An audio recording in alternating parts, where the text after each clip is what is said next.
Patuloy sa ating mga balita.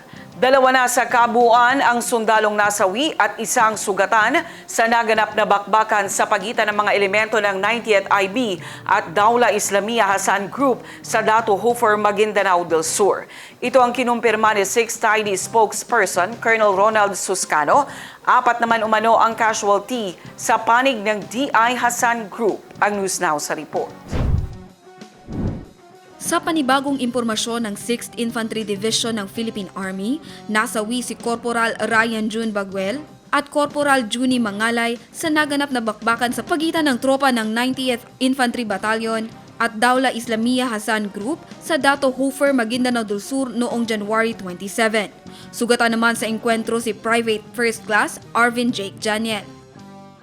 The encounter that transpired on January 27, the encounter between 90 IB and Dawla Islamia Hasan Group.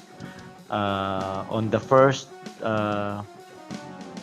report we received, naiulat po na isang killed in action in the name of Corporal Ryan June Baguel at isang wounded in the name of PFC Arvin Jake Janiel.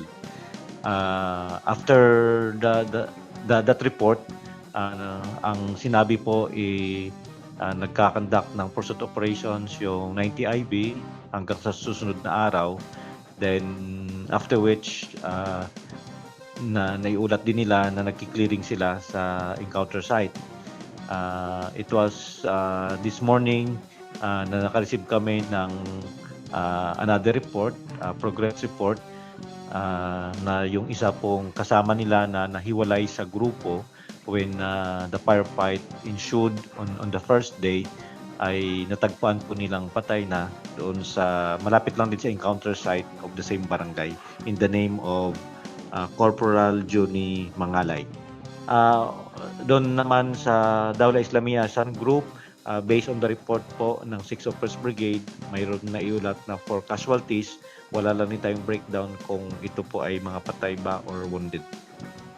Ayon sa 6th Infantry Division, tahimik na ang sitwasyon sa lugar. Actually, on the first day of the encounter, it was sa morning. Paghapon, tahimik naman din po dahil hindi na rin nasundan ng encounter pa. Yung mga civilian na nagsilikas sa takot na baka umabot doon yung gulo pero hindi naman nangyari. Back to normal situation na siya at anytime siguro ngayong araw or bukas baka safe na rin sila na maibalik doon sa kanilang community kung saan po sila nanggaling.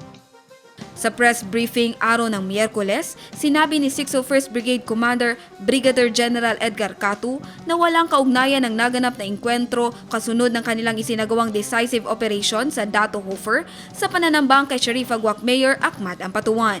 Jan Garcia, iMinds, Philippines.